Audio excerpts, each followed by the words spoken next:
شروع ہوا، پھر شروع ہوتے ہوتے پنجاب میں، پھر کیا KP کے بلوچستان کراچی تک پہنچا، چند ہی دن گزرے یہ کام یہاں شروع ہو گیا، اور یوں تحریک ختم نبوت کو کمزور کرنے کے لیے ان لوگوں نے کوشش کی۔ آج کہتے ہیں کہ ہم بڑے مجاہد ختم نبوت ہے، فلاں ہے، یہ ہے، یہ ہے۔ تحریک ختم نبوت کو 1953 کی کمزور کرنے والے یہ لوگ، انہوں نے صراط السلام شروع کرایا۔ اب ہم کہتے ہیں اگر صراط السلام جائز تھا 1953 سے پہلے، حتیٰ کہ بریلی کی جو مسجد، بریلی مولوی احمد رضا خان کی مسجد، اس میں صراط السلام تو نہیں ہوا۔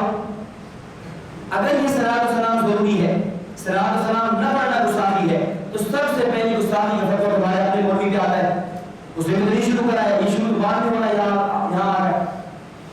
تو اس لیے یعنی صراط السلام کا اضافہ اس اعتبار سے کہ یہ بہت بعد میں شروع ہوا ہے، اور جو صحابہ کرام کی اذانیں تھیں یا محدثین اور فقہاء نے اپنی کتابوں میں جہاں اذان کے احکامات نقل کیے، کسی محدث اور فقیر نے اذان سے پہلے یا اذان سے بعد صراط السلام کا اضافہ نہیں کیا۔ بات سمجھ آ رہی ہے؟ نمبر 2، اسی پر دوسری مثال سمجھے عید میلاد النبی کو۔ اب عید میلاد النبی کے لیے لوگ قائل ہیں کہ جشن کے، جلوس کے، یا دو بات سمجھیں۔ ایک ہے نفس ذکر ولادت رسول، نبی صلی اللہ علیہ وسلم کی ولادت کا تذکرہ کرنا۔ حضرت گنگوہی رحمۃ اللہ علیہ نے فتاوی رشیدیہ میں لکھا کہ بہرحال نفس ذکر ولادت نبی مندوب اور مستحب ہے، اس میں جو کراہت اور قباحت آئی ہے وہ قیودات اضافیہ سے آئی۔ وہ قیودات کیا ہے؟ دن کا طے کر دینا، اور پھر اس پر جشن کا نکالنا، جلوس کا نکالنا، اس کو لازم اور ضروری سمجھنا، اس کے اندر غیر محرم کا اختلاط ہو جانا، اس کے اندر اس حد تک کیک کا کاٹنا، اسراف کرنا اور اس کو لازم سمجھنا، اور ایسا مصروف ہو جانا، نمازوں کی نمازوں کا رہ جانا، یہ اتنی زیادہ محارم اور بدعات شروع ہو گئی ہیں کہ اب اگر کوئی آدمی میلاد النبی، جشن عید میلاد النبی منائے گا، یہ جائز نہیں ہوگا۔ نفس ذکر ولادت کے ہم ممکن نہیں ہے، ہمارے اوپر یہ فتوے لگاتے ہیں اور کہتے ہیں کہ جی یہ اللہ کے نبی کے ذکر کے قائل نہیں ہے، نبی علیہ الصلوۃ والسلام کے تذکرے کی سیرت کے قائل نہیں ہے، ایسی بات نہیں ہے۔ ہماری جو معتبر کتاب المحنت المفند حضرت علامہ خلیل احمد سہارنپوری صاحب رحمۃ اللہ علیہ کی ہے، وہاں حضرت سہارنپوری سے جب یہ سوال ہوا کہ تم نبوت کا ذکر کرنا، آپ کی سیرت کو بیان کرنے کے بارے میں تمہارا دیوبند کا نظریہ کیا ہے؟ تو حضرت نے بڑا عجیب جواب دیا۔ حضرت فرماتے ہیں ہمارا نظریہ تو یہ ہے، ان ذکر بون النبی صلی اللہ علیہ وسلم و ذکر غبار لعانہ افضل و احب من المندوبات والمستحبات۔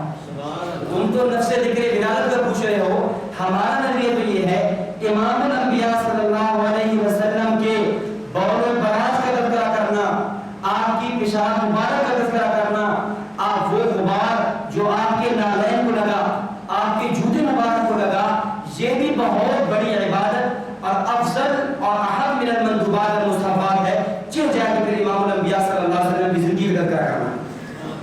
ہاں باقی اس کی آڑ میں آ کر جلوس نکالنا، جشن نکالنا، یہ جائز نہیں ہے۔ یہ کب شروع ہو رہا ہے؟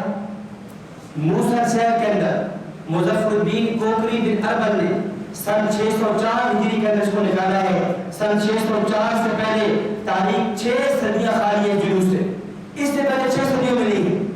اگر یہ محبت کی بنیاد پہ، اس کی بنیاد محبت ہے اور یہ ضروری ہے اور نہ کرنے والے گستاخ ہیں، نہ کرنے والے مشرک ہیں، یہ اس طرح کے فتوے ہیں، پھر بتاؤ کیا خلفائے راشدین اس فتوے کی زد میں آئے گی یا نہیں؟ حضرت ابوبکر صدیق رضی اللہ تعالیٰ عنہ سن 11 ہجری سے 13 ہجری تک انہوں نے نہیں نکالا۔ عمر فاروق رضی اللہ تعالیٰ عنہ 13 سے لے کر 24 ہجری تک وہ نہیں نکال رہے۔ حضرت عثمان غنی 24 سے لے کر حضرت عمر فاروق رضی اللہ، عثمان غنی رضی اللہ تعالیٰ عنہ 24 سے لے کر 35 ہجری تک وہ نہیں نکال رہے۔ حضرت علی رضی اللہ تعالیٰ عنہ 35 سے لے کر 40 ہجری تک وہ نہیں نکال رہے۔ اور یہ وہ لوگ تھے جن کے بارے میں اللہ کے نبی نے کیا فرمایا تھا؟ علیکم بسنتی وسنت الخلفاء الراشدین المہدیین۔ جب ان لوگوں نے نہیں نکالا تو اب کوئی آدمی نکالے اور پھر 6 صدیوں بعد جا کر شروع ہو رہا ہے، تو یہ کیا ہے؟ بدعت ہے۔ اور پھر ہندوستان کے اندر کب شروع ہوا؟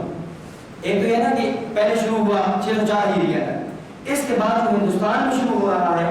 ہندوستان میں اس جشن کو، جلوس کو شروع کرنے والا ایک آدمی عنایت اللہ قادری نام کا گزرا ہے۔ یہ عنایت اللہ قادری کون ہے؟ یہ پہلے ہندو تھا، ہندو سے مسلمان ہوا. جب یہ ہندو تھا اس وقت یہ رام لیلا کا جشن نکالا کرتا تھا. یہ ہندو کی رسم ہے رام لیلا کا جشن نکالتا. اس کے ذہن میں یہ بات رہی کہ میں مسلمان ہو گیا ہوں تو جیسے کہ بچپن تک آداب تو نہیں بدلتی، تو جب میں ہندو تھا تو رام لیلا کا جشن نکالتا تھا. اب مجھے کیا کرنا چاہیے؟ اب نبی علیہ السلام کو جلوس نکالنا چاہیے. تو چنانچہ اس لیے 1929 میں پہلی مرتبہ کشمیری بازار لاہور میں عید میلاد النبی کا جلوس نکالا. بڑے صغیر ہندوستان کے اندر یہ رسم کب شروع ہو رہی ہے؟ 1929 میں. 1929 سے پہلے جلوس کا نام نشان نہیں ہے. اس سے پہلی سال تاریخ خالی ہے. اور آج بھی اگر آپ کشمیری بازار لاہور جائیں، اس کی قبر پہ اس کے مکان جو عنایت اللہ قادری کا مکان موجود ہے، اس کے مکان عنایت اللہ قادری کی وفات ہے 2002 میں، ابھی فوت ہوئی 2002 میں. اس کے مکان کے اوپر یہ جملہ آج بھی لکھا موجود ہے کہ بانی عید جلوس عید میلاد النبی عنایت اللہ قادری. یہ اب شروع ہو رہا ہے. اب بتائیں کہ یہ جو کام تم یعنی اتنے بعد میں شروع ہو اور اس کو پھر دین کا نام بنا کر پیش کیا جائے، نہ شریک ہونے والوں پر کفر اور شرک کے فتوے لگایا جائے، وہ کیوں کا جائز ہو سکتا ہے؟ اب اس پر آپ اور اشکال بھی سمجھیں. عام طور پر اشکال یہ ہوتا ہے کہ یہ چناب نگر ختم نبوت والا عالمی مجلس تحفظ ختم نبوت ہماری جماعت ہے، ہمارا قادری کی جماعت ہے اور بڑی قربانی والی جماعت ہے. تو یہ اس کا جو مرکز ہے یا ادارہ ہے وہ کہاں ہے؟ پرانا نام ربوہ ہے، موجودہ نام چناب نگر. چناب نگر کے اندر آج بھی 12 کو یعنی 12 ربیع الاول کو یہ اصحاب چناب نگر یہ جلوس نکالتے ہیں. تو اگر جلوس ناجائز ہے، عید میلاد النبی ہم نکالیں تو جلوس ناجائز ہو، تو ہمارا چناب نگر والا نکالیں تو جائز ہے. یونٹی کرتا ہے. اب ہمارے لوگ بیچارے سنتے ہیں وہ اس بات میں چلے جا کر کہتے ہیں بابو کی یہاں دو باتیں سمجھیں. یہ جو حضرات جلوس نکالتے ہیں، ان کے جلوس نکالنے کی وجہ حکمت اور ہے اور ان کے نکالنے کی وجہ اور ہے. بس اوقات ایک ہی کام ہوتا ہے، ایک ہی عمل ہوتا ہے، ایک آدمی کرے جائز ہوتا ہے، وہی کام دوسرا آدمی کرے ناجائز ہوتا ہے. جملہ ایک ہی ہوتا ہے، ایک جملہ ایک بندہ بولے وہ جائز ہوتا ہے اور وہی جملہ دوسرا بندہ بولے ناجائز ہوتا ہے. مختصر المعانی میں علامہ تفتزانی نے ایک مثال نقل کی. ایک جملہ ہے انبت ربیع البقلہ. انبت ربیع البقلہ کا معنی کیا ہے؟ کہ موسم بہار نے سبزہ اگایا. موسم بہار نے سبزہ اگایا. یہی جملہ کافر بولے گا حکم اور ہوگا، یہی جملہ مسلمان اور مومن بولے گا حکم اور ہوگا. جب یہ جملہ مسلمان بولے گا اس کا معنی یہ ہوگا کہ موسم بہار درجہ سبب میں سبزہ اگانے والا ہے، ورنہ سبزہ اگانے کا حقیقی خالق مالک کون؟ اللہ کی ذات ہے. لیکن یہی جملہ جب کافر بولے گا، دہریہ اور مشرک بولے گا، وہ یہ کہے گا حقیقی طور پہ سبزہ اگانے کا خالق کون ہے؟ موسم بہار ہے. وہ موسم بہار کو اس کو متصرف سمجھے گا. تو یہی جملہ ایک بندہ بولے جائز ہے، دوسرا بندہ بولے ناجائز ہے. ہم کہتے ہیں ایک جلوس وہ ہے جو تم نکالتے ہو، ایک جلوس وہ ہے جو ہمارے حضرات نکالتے ہیں. ہمارے حضرات جو جس بنیاد پر جلوس نکالتے ہیں وہ یہ ہے کہ وہ جس جگہ پہ رہ رہے ہیں وہ قادیانیت کا گڑھ ہے، وہ قادیانیت کا مرکز ہے. اور یہ وہ ایسا دن ہوتا ہے جس دن میں قادیانی کی نبی اسلام کا احترام کرتے ہیں. تو یہ لوگ جلوس نکالتے ہیں، قادیانیوں کے گھروں میں جاتے ہیں اور جا کر دعوت اسلام پیش کرتے ہیں اور کہتے ہیں قادیانیوں آج امام الانبیاء خاتم النبیین محمد رسول اللہ صلی اللہ علیہ وسلم کی پیدائش کا بھی دن ہے، وفات کا بھی دن ہے. خدا اس نبی کا نام یہ ہے کہ تم اس نبی کی ختم نبوت پہ ایمان لے آؤ. مرزا قادیانی کانا ملعون دجال شاطر اور مکار اس سے توبہ طلب ہو جاؤ، اس پہ لعنت کرو، امام الانبیاء کا کلمہ پڑھ لو. یہ ان کی جلوس نکالنے کا مقصد یہ ہے. بخلاف تم جلوس نکالتے ہو، تمہارے جلوس نکالنے کا مقصد یہ نہیں ہے. تم جلوس کو ضروری سمجھتے ہو، لازم سمجھتے ہو، اس میں گناہ کے کام کرتے ہو، اس کو عید کا نام دیتے ہو اور اس کے اندر کیا کیا خرافات اور بدعات کرتے ہو. اور پھر جو آدمی جلوس میں شریک نہ ہو اس پہ کفر اور شرک کے فتوے لگاتے ہو. بخلاف اس جلوس کے اندر کوئی آدمی شریک نہ ہو تو ہمارے اکابر کبھی اس پہ شرک تو بہت دور کی بات ہے، اس پہ فاسق اور فاجر ہونے کے بھی فتوے نہیں لگاتے. اس لیے اس جلوس کی حیثیت اور ہے اور تمہارے اس جلوس کی حیثیت اور ہے. تو دونوں میں فرق ہے. اس لیے ان کا جلوس نکالنا جائز ہے، تمہارا جلوس نکالنا جائز نہیں. بات سمجھ آ رہی؟ باقی آپ کے سامنے عبارت کیا پیش کریں گے؟ حضرت حاجی امداد اللہ مہاجر مکی رحمۃ اللہ علیہ، حضرت حاجی صاحب رحمۃ اللہ علیہ جلوس کے قائد تھے، وہ جلوس نکالا کرتے تھے۔ بھائی پہلی بات یہ ہے، حاجی صاحب جلوس کے قائد نہیں تھے، وہ سیرت النبی کے جلسوں کے قائد تھے۔ اس سیرت النبی کے جلسے ہمارے دور میں بھی ہوتے ہیں، اس دور میں وہ کرتے تھے، وہ اس کے قائد تھے۔ ہاں اتنی بات ضرور ہے کہ حاجی صاحب اس کو غلط بھی نہیں سمجھتے تھے، حضرت ہمارے جی کے جو نکاح بھی تب بھی ہرے نہیں، اتنی بات ہے۔ لیکن حضرت حاجی امداد اللہ مہاجر مکی رحمۃ اللہ علیہ نے آخری عمر میں اس سے بھی رجوع فرما دیا تھا۔ جب آپ کی آخری عمر میں آپ اس سے بھی رجوع فرما لیا، اس رجوع کا واقعہ کیا ہے؟ مولانا جمیل احمد تھانوی نے شرح فیصلہ ہفت مسئلہ کے آخر کے اندر لکھا، فرماتے ہیں واقعہ یہ ہوا کہ حضرت مولانا قاری طیب صاحب رحمۃ اللہ علیہ کے والد مولانا احمد صاحب، مولانا احمد بن مولانا قاسم نانوتوی، مولانا احمد صاحب نانوتوی کے بیٹے ہیں، قاری طیب صاحب کے والد ہیں۔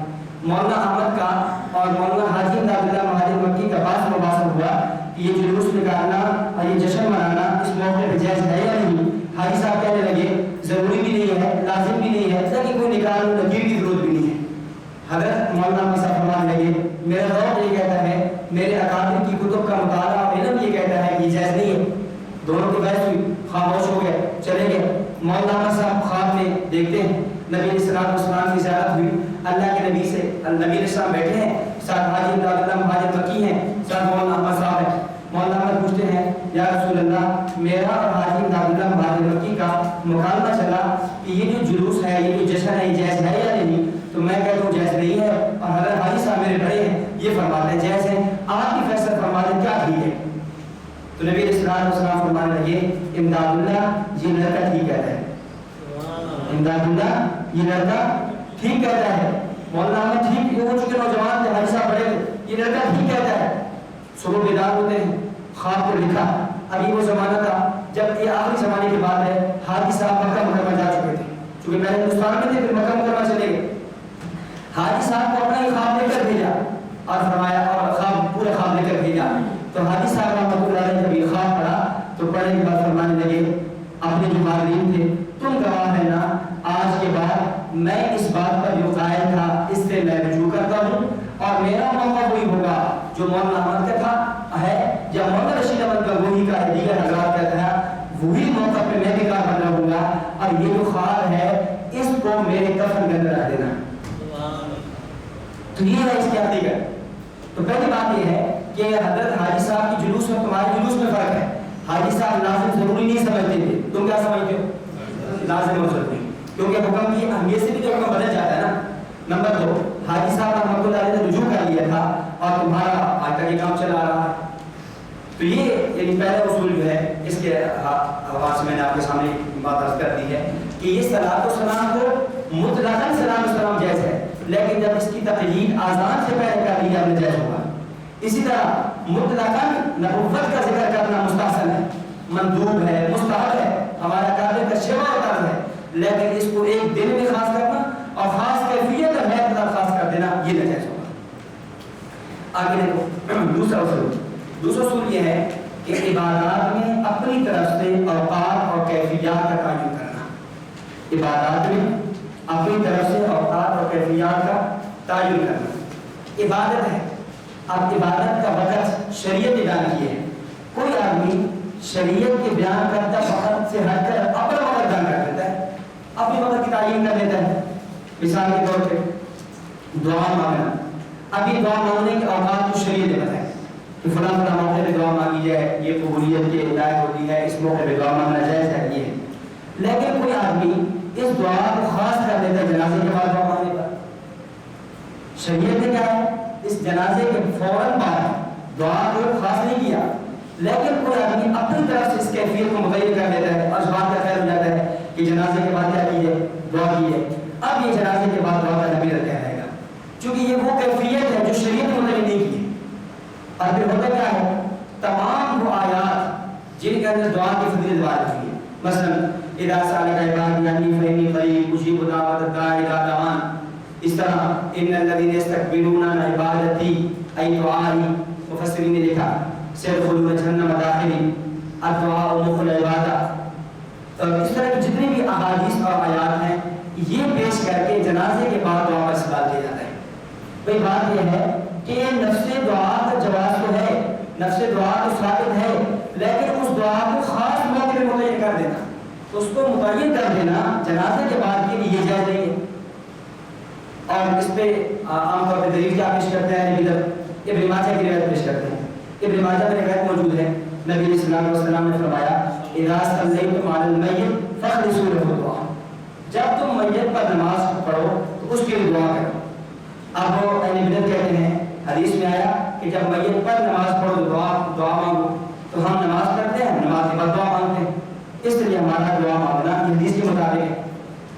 ہم کہتے ہیں اگر حدیث کا معنی اور مفہوم یہی تھا جو تم سمجھے ہو تو پھر 14 صدیوں کے اہل سنت والجماعت کے مفسرین اور محدثین نے یہ معنی کیوں نہیں سمجھا؟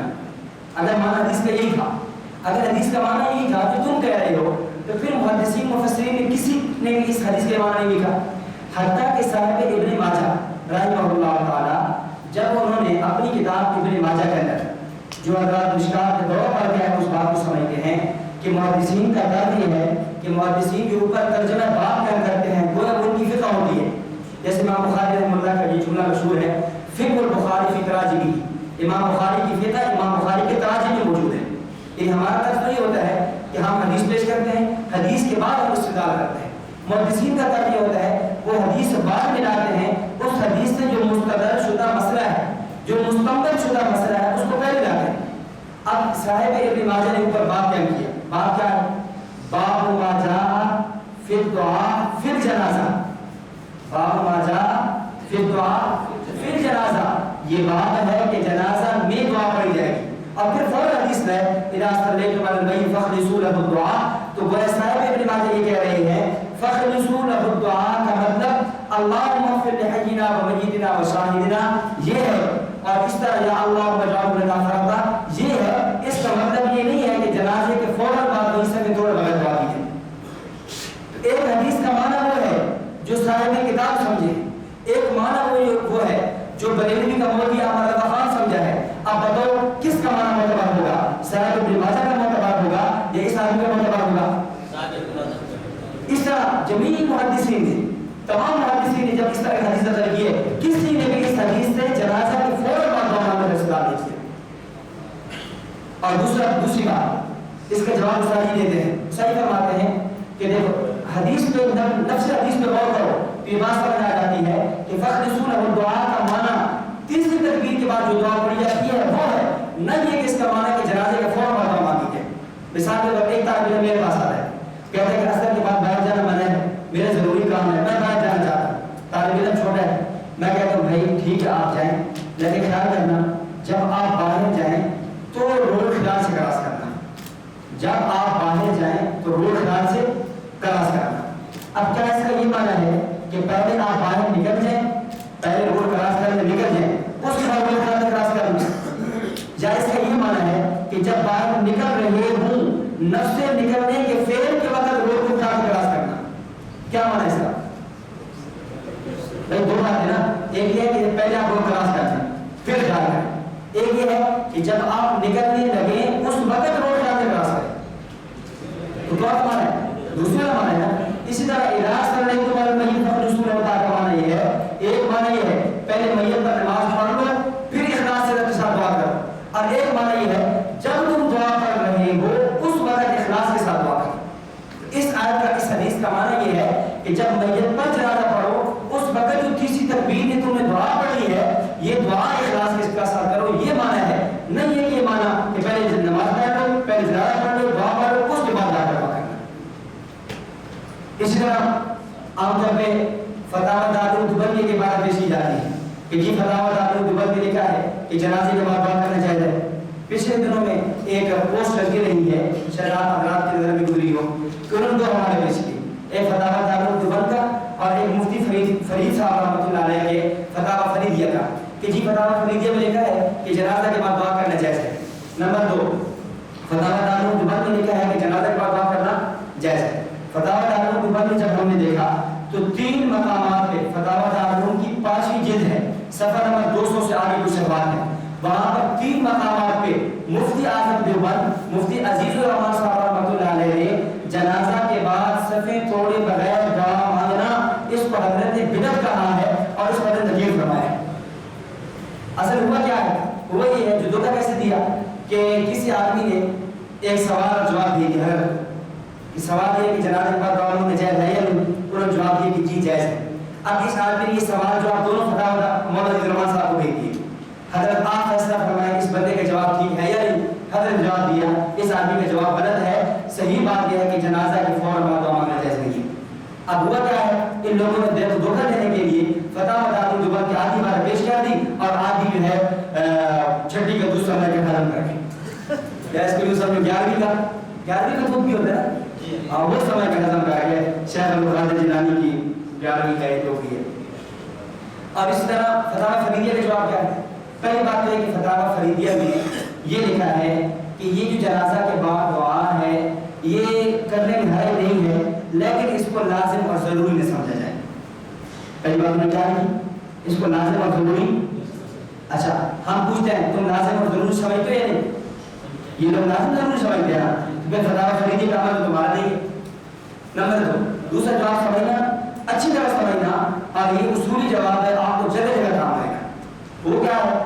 وہ یہ ہے، ایک ہمارا اصول ہے، اصول یہ ہے کہ بعض مقامات ایسا ہوتا ہے کہ ایک مسئلے میں ایک طرف 99 علماء ہیں اہل حق کے اور ایک طرف ایک عالم کی رائے ہے، یا ایک مسئلے کے اندر ایک طرف 95 علماء ہیں دوسری طرف 5 عالم موجود ہیں اہل حق کے ہیں، سارے اہل حق کے، تو یہ جو جمہور علماء ہیں ان کے قول کو لیا جائے گا اور یہ جو ایک عالم ہے اس کے قول کا ادب اور احترام تو کیا جائے گا لیکن اس پر عمل نہیں کیا جائے گا۔ علامہ شامی رحمۃ اللہ علیہ نے فتاوی شامی نے یہ اصول لکھا، فرماتے ہیں لا یعمل به علی سائر المشائخ لمخالفت المتون، فرمایا ایسا مسئلہ ایسا نظریہ کہ جس پہ ایک طرف بڑے بڑے مشائخ ایک طرف ہیں، کوئی ایک آدمی ایک شیخ ایک طرف ہے تو ان مشائخ کی جو جمہور مشائخ ہیں ان کی نظریے کو لیا جائے گا، جو ایک عالم ہے اس کی نظریے کو چھوڑ دیا جائے گا۔ میں مثال دیتا ہوں علامہ سبکی رحمہ اللہ کتنے بڑے آدمی ہیں، وہ علامہ ذہبی کے بارے میں، علامہ ذہبی کون ہے؟ جرح و تعدیل کا امام، سن 748 ہجری میں ان کی وفات ہے۔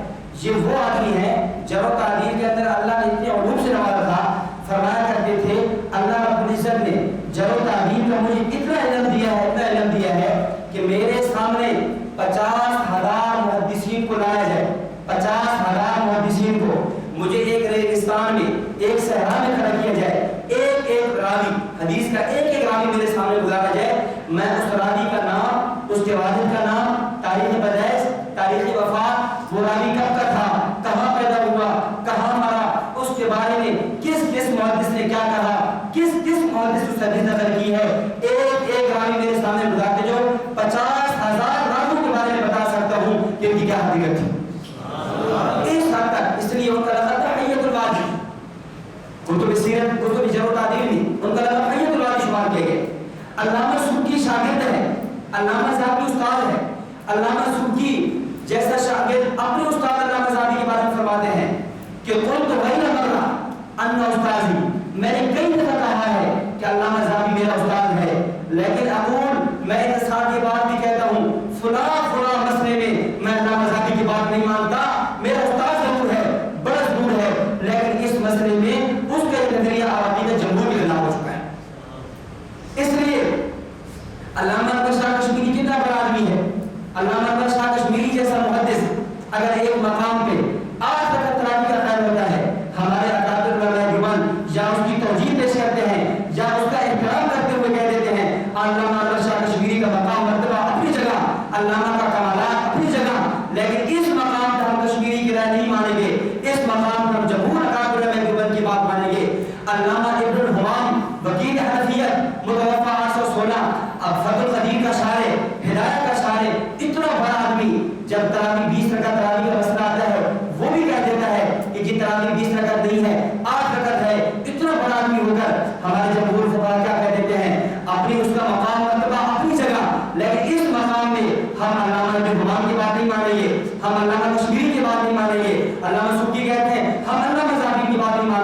ہم بھی کہتے ہیں. اسی طرح مفتی فرید صاحب رحمہ اللہ کا مقام مرتبہ مسلم ہے.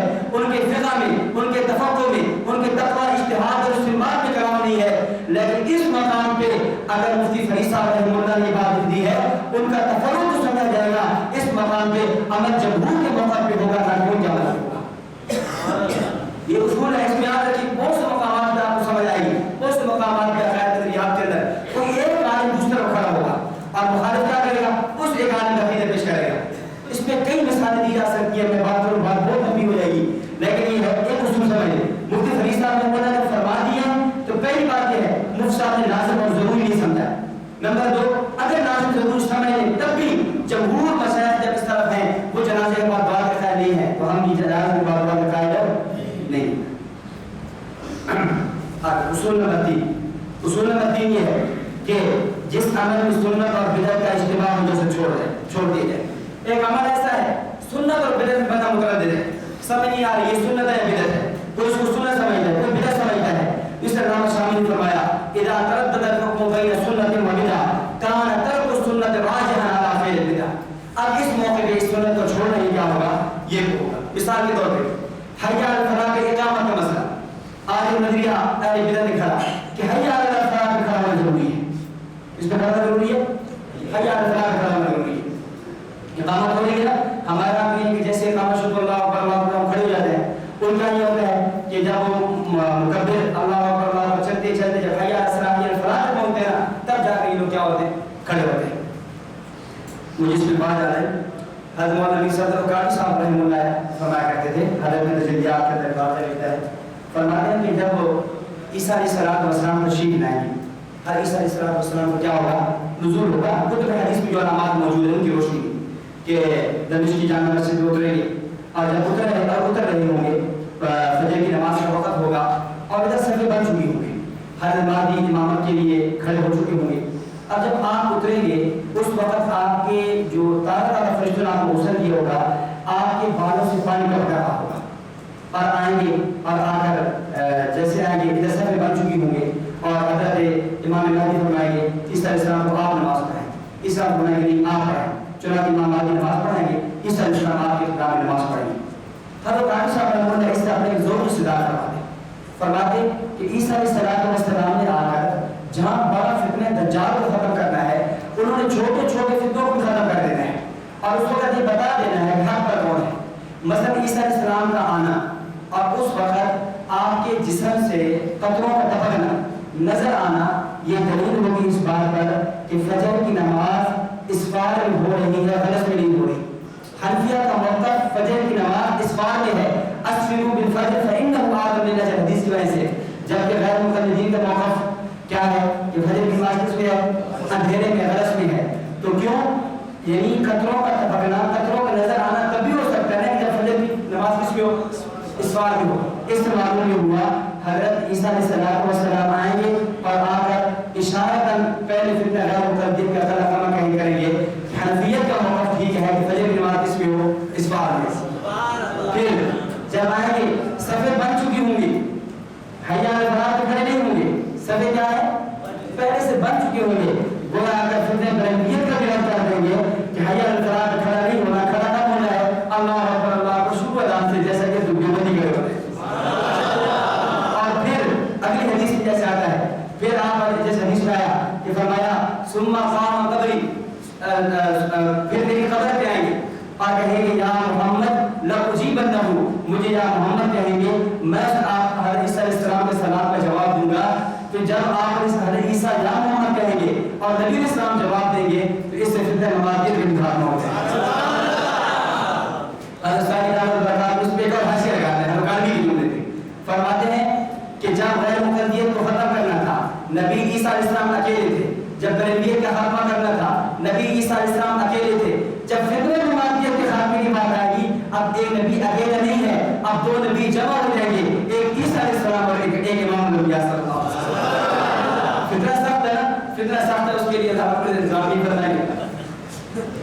میں نے ایک دفعہ یہ بات بیان کی، تخصص کے لڑکے نے مجھ سے سوال کیا تو یہ تو پھر کیا عیسیٰ علیہ السلام جو ہے وہ دیوبندی بن جائیں گے، وہ حنفی بن جائیں گے، فلاں ہو جائے گا، یہ ہو جائے گا.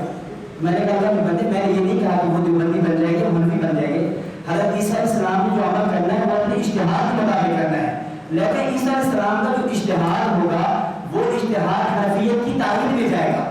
حضرت عیسیٰ علیہ السلام کا جو اجتہاد ہوگا وہ دیوبندیت کی تائید میں جائے گا. یہ مطلب نہیں ہے کہ وہ دیوبندی بن جائے گی حنفی بن جائے گی. یہ مطلب ہے کہ میں بدل کر رہا ہوں, ممکن آپ کو کچھ کام نہیں ہو جس سے میں سے برابر کرے گا دیتا ہوں.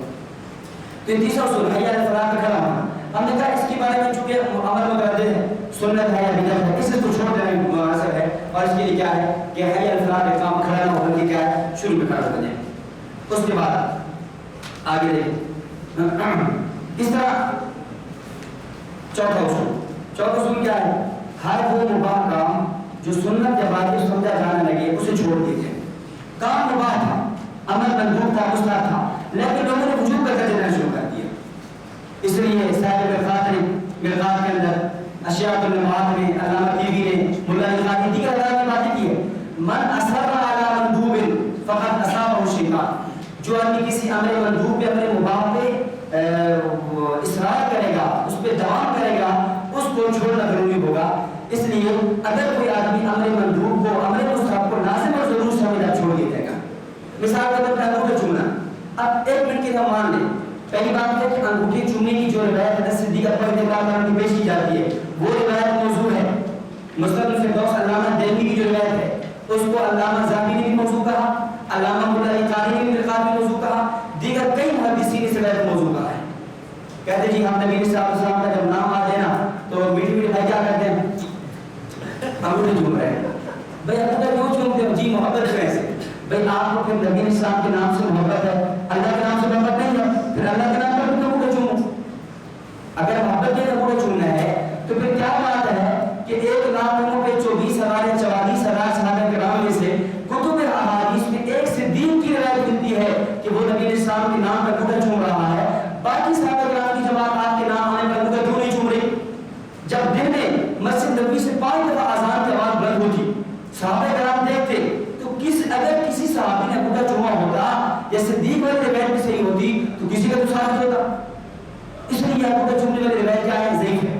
ایک منٹ کے لیے حالات سبیل تنزل ہم تسلیم کر بھی لیں تو زیادہ سے زیادہ انگوٹھا چومنا کیا ہوگا, مستحب ہوگا, مباح ہوگا, مندوب ہوگا. لیکن تم لوگوں نے کیا کر دیا, اس مباح اور مندوب پہ تم نے اصرار شروع کر دیا, اس پہ دوام شروع کر دیا ہے. اب اس اصرار اور دوام کی وجہ سے یہ مندوب, مباح, مستحب عمل بھی بدعت ہو جائے گا. اب اس کو چھوڑنا ضروری ہوگا. کیوں؟ اس لیے فوق المقال فی خلفاء پیر سیاد اہل بدعت کی کتاب چھپی ہے, اس میں لکھا کہ جو آدمی انگوٹھا نہیں چومتا خطرہ ہے کہ وہ جہنم میں جائے گا. الیاذ باللہ. میں کہتا ہوں کہ یہ جو جہنم میں جانے کی دھمکی اور وعید دی جا رہی ہے یہ ترک واجب میں, ترک مندوب میں ہوتی ہے. بھائی جہنم میں جانے کی دھمکی ترک مندوب میں تو نہیں ہوا کرتی, وہ جہنم میں جانے کی دھمکی کس پہ ہوتی ہے, ترک واجب میں. گویا کہ تم نے نظریتاً اس کو کیا سمجھ لیا ہے, واجب اور ضرور سمجھ لیا ہے. جب اس کو واجب اور ضروری سمجھا ہے اب اس کا چھوڑنا کیا ہوگا, واجب ہوگا. پانچواں اصول آخر,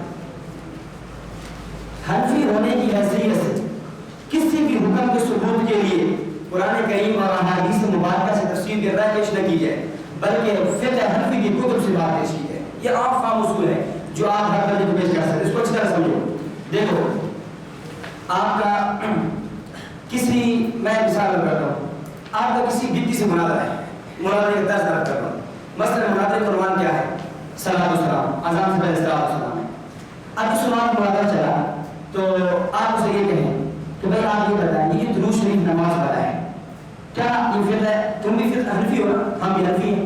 بریلی بات ہے, آپ کو آپ سنت بجماعت حنفی بریلی لکھتے ہیں, تم بھی حنفی, ہم بھی حنفی. یہ جو نماز کے اندر درود شریف ہے کیا فقہ حنفی ثابت ہے؟ آپ دکھا دو. آپ نے یہ کہنا ہے, اس نے آپ کے سامنے فقہ حنفی کی کتب کے انبار لگا دے. کیا قبولی ہے, قد دخایا ہے, شرع رکایا ہے, عمدہ الرعایا ہے, ہدایہ ہے, بدایہ ہے, نقایہ ہے, رد المختار ہے, تنویر الابصار ہے, خطاب شامی ہے, مقصود ہے, سیر ہے, زیادات ہے, بحر الرائق ہے, نہر الفاق ہے, تبیین الحقائق ہے. جتنی کتب اس کے سامنے کا ہم پیش کر دے گا. کیا یہ دکھانے کے لیے جی ہاں نماز کے اندر درود شریف حنفی نے فقہ حنفی نے لکھا ہے. اب آپ مجھے سوال کرو, یہ جو جنازے کے اندر دوسری تکبیر کے بعد درود شریف پڑھتے ہیں فقہ حنفی میں کسی نے لکھا ہے؟ اب اس پہ بھی یہ ساری کتابیں آپ کو دکھا دے گا. اب تیسرا سوال کرو کہ یہ جو اذان سے پہلے والا درود شریف ہے یہ فقہ حنفی میں کسی نے لکھا ہے؟ اب فوراً کہے گا اے فقہ حنفی کو چھوڑو, قرآن نہیں پڑھتے ہو, اللہ تعالیٰ نے فرمایا ان اللہ و ملائکتہ یصلون علی النبی یا ایھا الذین آمنوا صلوا علیہ وسلموا تسلیما. وہی بات یہ ہے کہ نماز کا درود ثابت تھا، فقہ حنفیہ نے لکھا. جنازے کے اندر پڑھے جانا درود ثابت تھا، فقہ حنفیہ نے لکھا. اگر اذان سے پہلے بعد والا درود ثابت ہوتا، فقہ حنفیہ نے اس کو کیوں نہیں لکھا؟ اگر اس آیت سے فقہ حنفیہ نے جہاں اور مقامات کا درود سمجھا، اگر اذان سے پہلے بعد والا درود ہوتا تو فقہ حنفیہ اس کو بھی لکھتے. اور یہ اصول صرف ہمارا نہیں ہے کہ بحیثیت حنفی ہونے کے ہمیں سب سے پہلے حنفی یعنی کتب حنفیہ کو فقہ حنفی کو دیکھا جائے گا. یہ اصول خود اہل بدعت کو علماء کرام میں مسلم ہے. احمد خان نہیں بھی اٹھو جاؤ تھا، نئی الدین مراد آبادی کی تفسیر نہیں لکھو، اور مولویوں کی بڑی بڑی کتابوں کے اندر یہ اصول لکھا کہ فقہ کے حوالے جات موجود ہیں، پڑھ لینا. ان کے اندر انہوں نے یہ لکھا ہے کہ ہم نے بحیثیت حنفی ہونے کے تمام اعمال اور سنت کو ثابت کرنے کے لیے ہمیں فقہ حنفی میں دیکھا جائے، ہمیں خود قرآن حدیث سے استدلال نہیں کرنا چاہیے. یہی بات ہم ماتیوں سے کہتے ہیں، تم بھی اپنے آپ کو دیوبندی کہتے ہو، ہم بھی دیوبندی کہتے ہیں. حیات انبیاء علیہ السلام کا مسئلہ، ثواب اور عذاب کا مسئلہ، توسل اور استشفاء کا مسئلہ، ارد اعمال و سماع موت کا مسئلہ ثابت کرنا ہے تو بجائے ڈائریکٹ قرآن سے استدلال کرنے کے، بجائے ڈائریکٹ حدیث سے استدلال کرنے کے، جب تم بھی اپنے آپ کو دیوبندی کہتے ہو تو علماء دیوبندی کتابوں سے پیش کیا جائے گا. مناظرے کا اصول یاد رکھیں. مناظرے کا اصول یہ ہے جس جو کم سے کم نسبت ہے، جس میں فریقین مساوی کھڑے ہیں، سب سے پہلے دلیل وہاں سے پیش کی جائے گی. دیکھو اہل سنت والجماعت احناف دیوبند، اہل سنت والجماعت یا اہل سنت والجماعت جب بریلوی کی طرف آ جائیں. اب یہ حنفیت کے دونوں برابر کھڑے ہیں، اس لیے دونوں فریق حنفیت سے پیش کریں گے. اس طرح اگر آپ بریلویت موادیت کے حوالے سے آئیں تو وہاں پر دیوبندیت میں دونوں برابر کھڑے ہیں، تو اس لیے ان دونوں کو چاہیے کہ کس سے ثابت کریں؟ دیوبندیت سے ثابت کریں.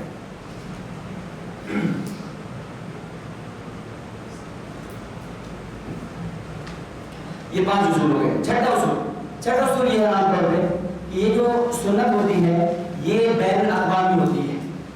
سنت کیا ہوتی ہے؟ بین الاقوامی، انٹرنیشنل. اور بدعت علاقائی ہوتی ہے. سنت نہیں بدلتی، دنیا کے جس کونے میں چلے جاؤ جو سنت ہر جگہ ایک ہی رہے گی، اور بدعت ہر جگہ ہر زمانے میں بدلتی رہے گی. کبھی کیا تھا، صرف عید میلاد جلوس تھا، کبھی عید کی نماز شروع ہوئی، پھر کھیل شروع ہو گیا، پھر اس طرح سننے میں آیا کہ شب معراج کی بھی معراج کی نماز پڑھنا شروع کر دی انہوں نے، اس حد تک ہونا شروع ہو گیا. تو بدعات بدلتی رہیں گی لیکن سنت کیا ہے وہ نہیں بدلے گی. ہر علاقے کی بدعت کیا ہوگی؟ مختلف ہوگی. اور نمبر 7 اصول یہ ہے کہ اس کو میں یوں کہوں شاید بجانا ہوگا کہ سنت حلالی ہوتی ہے اور بدعت حرامی ہوتی ہے. بدعت کیا ہوتی ہے؟ حرامی ہوتی ہے. سنت کا کیا ہوتا ہے؟ چلیے اس میں آپ ایک لطیفہ بھی سنا دوں، واقعہ بھی سنا دوں. مفتی محمود حسن گنگوئی صاحب رحمۃ اللہ علیہ المتوفی 1998 شیخ الحدیث مولانا محمد زکریا صاحب رحمہ اللہ کے اجل خلفاء میں سے، جن کا فتاوی محمودیہ 25 جلدوں میں چھپا ہے. اور وہ جا رہے تھے ٹرین کے اندر، ایک بریلوی صاحب بیٹھا ہوا تھا، تو اس بریلوی نے کچھ ایسے باتیں کی. تو پھر دوران بات کرنے کا مولانا صاحب تو حضرت نے فوراً روک لیا.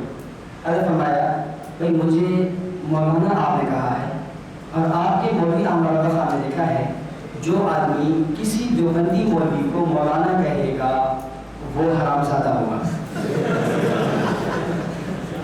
وہ کیا ہوگا؟ حرام کا ہوگا. اور ظاہر ہے جب کوئی آدمی بدعت کرے تو شاید نسبتی لگا کر اسے بدعتی کہہ دیا جاتا ہے، اور جو کوئی آدمی بقول احمد رضا خان کے حرام کا ہو جائے تو شاید نسبت کی لگا کر اسے کیا کرنا چاہیے؟ اگر فرماتے ہیں پورے گاڑی کے سفر میں وہ دوبارہ نہیں بولا. اچھا تو بیان کر رہا تھا سنت کا نسب نہیں ہوتا، سنت کا نسب ہوتا ہے، بدعت کا نسب نہیں ہوتا. سنت آپ پیش کریں گے، آپ شروع سے لے کر آخر تک چلتے چلیں گے، چلتے جائیں گے، آپ کو سنت کا نسب ملے گا. اس کے برخلاف جب آپ بدعت پیش کریں گے، بدعت سے آپ کو نسب نہیں ملے گا. سنت کیا ہے؟ مثال کے طور پہ آپ کو حدیث میں پڑھتے ہو، شمائل ترمذی ہماری ہے جس میں نبی اسلام کی سنتوں کا تذکرہ ہے. باب ما جاء فی امامۃ رسول اللہ، نبی اسلام کا امامہ کیسا تھا. باب ما جاء فی سواک رسول اللہ، نبی اسلام کی مسواک مبارک کیسے تھی. آپ علیہ السلام کی خلصوا کیسی تھی، خوشبو مبارک کیسی تھی، ہر ایک کی، اور اس ہر ایک پہ ہم اپنی سند پیش کرتے ہیں، ہر ایک پہ. مثال کے طور پہ میں جناب کی اپنی سند سنا دوں کہ آپ نے سنن پیش کی ہے، ترمذی شریف ہے، ترمذی شریف ہے، میں نے ترمذی شریف پڑھی حضرت مولانا رشید اشرف صفی صاحب سے رحمہ اللہ. مولانا رشید اشرف صفی صاحب رحمہ اللہ نے پڑھی، استاد محترم شیخ الاسلام مفتی محمد تقی عثمانی صاحب نے، مفتی محمد تقی عثمانی صاحب نے پڑھی مولانا سلیم اللہ خان صاحب سے، مولانا سلیم اللہ خان صاحب نے پڑھی سید حسین احمد مدنی سے، سید حسین احمد مدنی نے پڑھی شیخ الہند محمود حسن دیوبندی سے، شیخ الہند محمود حسن دیوبندی نے پڑھی مولانا قاسم ندوی سے، مولانا قاسم ندوی رحمۃ اللہ علیہ نے پڑھی شاہ عبد الغنی سے، شاہ عبد الغنی نے پڑھی شاہ اسحاق سے، شاہ اسحاق نے پڑھی شاہ عبد العزیز مدد دہلوی سے، شاہ عبد العزیز مدد دہلوی نے پڑھی اپنے والد گرامی شاہ ولی اللہ سے، شاہ ولی اللہ رحمہ اللہ نے پڑھی ابو طاہر الکردی سے، ابو طاہر الکردی نے پڑھی حسن بن ابراہیم سے، حسن بن ابراہیم نے پڑھی سلطان بن احمد سے، سلطان بن احمد نے پڑھی شہاب الدین سبکی سے، شہاب الدین سبکی نے پڑھی الشیخ نجم سے، الشیخ نجم نے پڑھی زین الدین زکریا سے، زین الدین زکریا نے پڑھی عبد الرحیم الشافعی سے، عبد الرحیم الشافعی نے پڑھی الشیخ عمر المرادی سے، الشیخ عمر المرادی نے پڑھی الشیخ عمر الطبرس البغدادی سے، الشیخ عمر الطبرس البغدادی نے پڑھی قاضی زاہد سے، قاضی زاہد نے پڑھی ابو العباس سے، ابو العباس نے پڑھی عبد الجبار الجراحی سے، عبد الجبار الجراحی نے پڑھی امام ابو موسیٰ الترمذی سے، امام ابو موسیٰ الترمذی نے پڑھی علی بن حجر سے، علی بن حجر نے پڑھی علی بن مسر سے، علی بن مسر نے پڑھی امام اعظم ابو حنیفہ نعمان بن ثابت سے، امام اعظم ابو حنیفہ نے پڑھا 6 صحابہ کرام حضرت جابر بن عبداللہ، انس بن مالک، عائشہ بن حجر، واسطہ بن اسقا رضوان اللہ علیہم اجمعین سے، اور ان تمام نے پڑھا امام الانبیاء محمد رسول اللہ صلی اللہ علیہ وسلم. سنت کا سب ہویا نہیں اور بدعت کا سب ہوتا. پوچھو بھائی یہ اذان کب سے شروع ہوئی، یہ پوچھو بھائی عید میلاد النبی کب سے شروع ہوئی.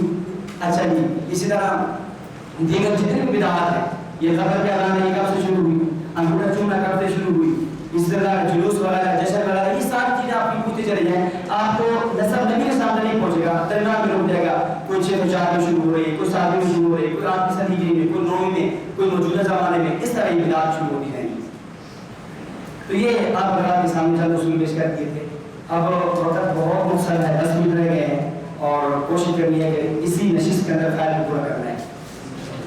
آگے شبہات رہے گا، 10 شبہات ہیں، اس سے ڈیڑھ گھنٹے کی نشست دی ہے تاکہ بات پوری ہو جائے، لیکن پھر بھی پتہ نہیں بات پوری ہوگی یا نہیں ہوگی. میں اتنا ہی اختصار کے ساتھ ہے کہ جو شبہات ہیں ان کو نظر کر کے اس کو بات پورا کرتے ہیں تاکہ اگلی نشست میں پھر کو اور خواہش نہیں کرے. یہ بات کی فرشی آ رہی ہے، ان کے جوابات اکٹھے کیے جائیں گے. یوں نہ ہر نشست کا جواب دینا، پھر جواب دینے کے لیے مستقل موقع چاہیے، بہت سارا ٹائم لگ جائے گا جواب دینے کے لیے. اس لیے بہت سی چیزیں ایسی ہیں کہ وہ آپ کے اشکالات جو دماغ ہوتے لگنے سے ختم ہو جائیں گے، کچھ اگلے صدقوں میں ہو جائیں گے. مثلا کیا ایک آدمی ایک طالب علم نے مجھ سے پوچھا اذا صلیت من میت فخرج له دعاء، اس حدیث کا جواب کیا ہے؟ جواب ہو گیا. اس طرح کتنی چیزیں ایسی ہیں ان کے جوابات ہوتے چلے جائیں گے، مختلف آ جائیں گے. اس لیے آپ نے جلدی نہ کریں. اب اس میں مجھے کئی واقعات آنے شروع ہو گئے. ہمارے جو طلباء ہیں نا یہاں کے مرکز میں پڑھنے والے، وہ ہنس بھی رہے ہیں، وہ سمجھ رہے ہیں. تو صاحب جب کسی بات کی بات یاد آتا ہے پھر ہمارا سبق بھی پورے کھنڈونی بات نہیں کر جاتا ہے. صحیح. مولانا عبد الماجد دریا بادی حضرت تھانوی صاحب کی نشست مجلس میں آئے اور کچھ 7 اعتراض لے کر رہے. کتنے کا 7 اعتراضات لے کر رہے. مولانا تھانوی نے کہا حضرت میرے 7 اعتراضات ہیں، کچھ آپ پر، کچھ دین اسلام پر، کچھ آپ کی کتب پر، کچھ آپ کی تعلیمات پر، کچھ آپ کے مسلک منہج پر. حضرت فرمایا کہ تو ایسے کر 3 دن میری نشست میں بیٹھ، 3 دن میری مجلس میں بیٹھ، 3 دن میرے درس میں بیٹھ، 3 دن کے بعد تیرے اشکالات ہو جائیں گے، میں حل کر دوں گا. مولانا عبد الماجد والی صاحب فرماتے ہیں میں 3 دن حضرت کی نشست میں، حضرت کی مجلس میں بیٹھا. جب 3 دن گزر گئے، 3 دن گزرنے کے بعد حضرت نے مجھے بلایا، فرمایا لے عبد الماجد لے اپنے اشکالات. تو مولانا عبد الماجد صاحب فرمانے لگے حضرت وہ سارے اشکالات ختم ہو گئے. مشکلات کیا ہو گئے؟ اعتراضات ختم ہو گئے. مولانا عبد الرحمن نعمانی حضرت بانی تبلیغ، مولانا ریاض دہلوی رحمۃ اللہ علیہ بانی تبلیغ متوفی 1944، ان نے کہا کہ تبلیغی جماعت کے حوالے سے حضرت آپ نے تبلیغی کا کام شروع کیا ہے، یہ اعتراض ہے، یہ اشکال ہے، یہ اشکال ہے، فلاں ہے فلاں ہے. حضرت فرمایا تو ایسا کر میرے ساتھ سروہ لگا، میرے ساتھ کیا لگا؟ 3 دن لگا سروہ لگا. اپنے اعتراضات لکھے، سروے کے بعد وہ اعتراضات مجھے دے دینا.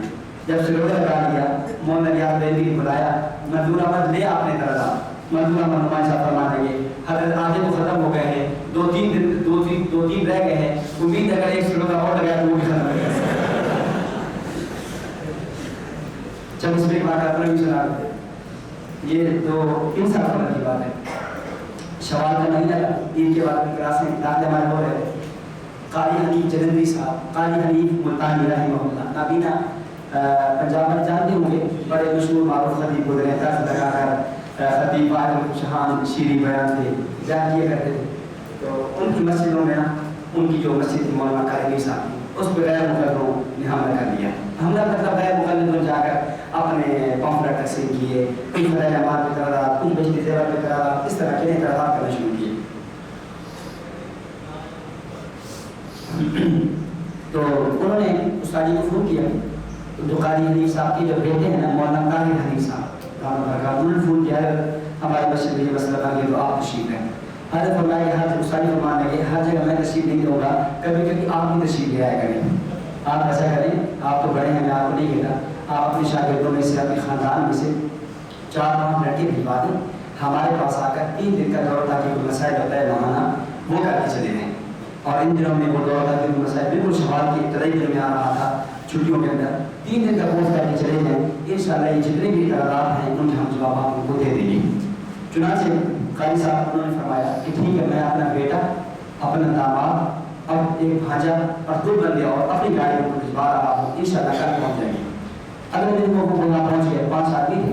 ان میں سے اس وقت ایک طالب علم مشکات پڑھ رہا تھا، ایک خامسہ بھی تھا اور 3 طالب علم نہیں تھے. ویسے وہ سکول پڑے ہوئے تھے. وہ 5 حضرات آئے یہاں پر استادی کو ملے اور وہ کوئی تقریباً 85 قریبی اعتراضات تھے جو غیر مقدر تقسیم کیے تھے وہ لیے ہیں. کچھ فتح جماعت میں تھے، کچھ ہدایت میں تھے، کچھ بجلی گوہر میں تھے، کچھ بجلی زیور میں تھے، کچھ فتح سرکار میں تھے. تو وہ اعتراضات لے کر لے وہ کچھ کو ایسے میں استادی کے سبب بتا رہے تھے، کر رہے تھے. وہ جیسے یہ داخل استادی نکلنے لگے تو استادی فرمایا کوئی آپ ایسا کریں، میں نے فرمایا کہ وہ لائبریری میں بیٹھی ہوں گی جہاں کہیں بھی ہوں، آپ ان سے مل لیں اور وہ انشاءاللہ آپ کے ان اعتراضات کے جوابات دے دیں گے. میں جمعے کا دن تھا، میں جمعہ پڑھ کے جیسے لائبریری میں داخل ہوا تو وہ آدمی آگے مجھ سے ملا اور پوچھتا ہے کہ مولانا اسرار کون ہے. تو میں نے کہا فرمائیں. انہوں نے کہا اس طرح استاد جی نے بھیجا ہے تو یہ اعتراضات ہیں اور اس طرح استاد جی نے فرما چکے تھے سر بندے آئیں گے تو آپ کو سنبھالنا. تو میں نے کہا ٹھیک ہے، آپ ایسے کریں گے، اعتراضات رکھ لیں، انشاءاللہ عشاء کی نماز کے بعد جب مغرب کی نماز بعد بیٹھیں گے. تو انہوں نے کہا جی آپ یہ اعتراضات دیکھ لینا پھر ایک جواب آتے. میں نے کہا ان کو آپ چھوڑیں، میں مغرب کی بعد عشاء کے بعد گفتگو کر لوں گا، اس کے بعد کوئی اعتراض رہ جائے پھر کہنا. چنانچہ ہم مغرب پر بیٹھے تو مجھے پتا تھا کہ ظاہر غیر مخالفوں نے کون سے اعتراضات کر رہے ہیں. بریلیوں کا یہ انہوں نے بجلی زیور پہ کیا اعتراض ہیں، اعمال میں کیا ہے، صدقات میں کیا اعتراض ہے. تو جب بیٹھے تو میں نے امام کے سامنے 3 اصول پیش کیے. کسی نے جس میں موقع ملا تو میں وہ اصول آپ کے سامنے بھی رکھ لوں گا تاکہ جتنے بھی اشکالات اعتراضات ہیں اس حوالے سے ہمارے قابل کی کتب پر وہ آپ کے بھی ختم ہو جائیں. تو میں نے تقریباً 1 گھنٹہ لگا یا 1.5 گھنٹہ لگا اصولوں کی روشنی میں. ایک اصول یہ ہے، دوسرا یہ ہے، تیسرا یہ. ہمارا اصول بھی ہے، غیر مقرروں کا بھی ہے، مماثل کا بھی، بریلویوں کا. یہ اصول پیش کر دیے. پیش کرنے کے بعد میں نے کہا لے اور یا تمہارے اعتراضات کیا ہے. تو وہ جو تھا نا اسامہ حنیف جو قاری حنیف صاحب کا پوتا تھا، قاری حنیف کا بیٹا تھا، اسامہ حنیف کہنے لگا تو سر جی وہ جتنے بھی اعتراضات تھے وہ سارے ختم ہو گئے. تو وہ اعتراضات جو ہے نا وہ اس کی بنیادی بنتی ہے کہ آدمی کے سامنے اصول نہیں ہوتے، آدمی کے سامنے جو ہے نا وہ بنیادیں نہیں ہوتی. یہ بنیادوں پہ اشکال ہو رہا ہے، ترقیحات نہیں ہوتی. جب ترقی ہو جائے، جب اپنا عقیدہ سمجھ آ جائے، مخالف نظریہ سمجھ آ جائے. اصل میں مسئلہ یہ ہے کہ ہمیں ابھی تک نہ اپنا عقیدہ سمجھ آیا صحیح معنوں میں، نہ ابھی تک مخالف کا نظریہ سمجھ آیا. اگر اپنا عقیدہ سمجھ آئے، مخالف کا نظریہ سمجھ آ جائے تو تب بھی بات ختم ہو جائے، اپنا نظریہ سمجھ آئے تب بھی بات ختم ہو جائے. صحیح فرماتے ہیں کہ مخالف کا قصور یہ ہے اس نے ہمارا عقیدہ نہیں سمجھا، اس نے اعتراض کر دیا. ہمارا قصور یہ ہے ہم نے بھی اپنا عقیدہ نہیں سمجھا کہ ہم نے جواب نہیں دیا. اگر وہ ہمارا عقیدہ سمجھ جاتا اعتراض چھوڑ جاتا، ہم اپنا عقیدہ سمجھ جاتے جواب دے پاتے. تو قصور تو دونوں کا ہے، نہ اس میدان میں محنت اس نے کی ہے نہ ہم نے کی ہے. اگر ہم صحیح معنوں میں محنت کر لیں، صحیح طرح ترقیحات پیش کر دیں تو شاید اس سے سارے جوابات دینا آسان ہو جائے. اب بات اس میں چلی گئی ہے، پھر وقت نہیں ہے 5 منٹ میں کیا ہوگا اس پہ ختم کر دیتے ہیں. اہل بیت کے شبہات کے جوابات انشاءاللہ کے لیے رکھ لیتے ہیں اور اسی کے ساتھ بھی کوئی اور سبق دوسرا شروع کر دیں گے. بس جو کچھ کہا ہے سنا ہے، اللہ رب العزت اس کو سمجھنے کی اور اس کو سمجھانے کی توفیق عطا فرمائے.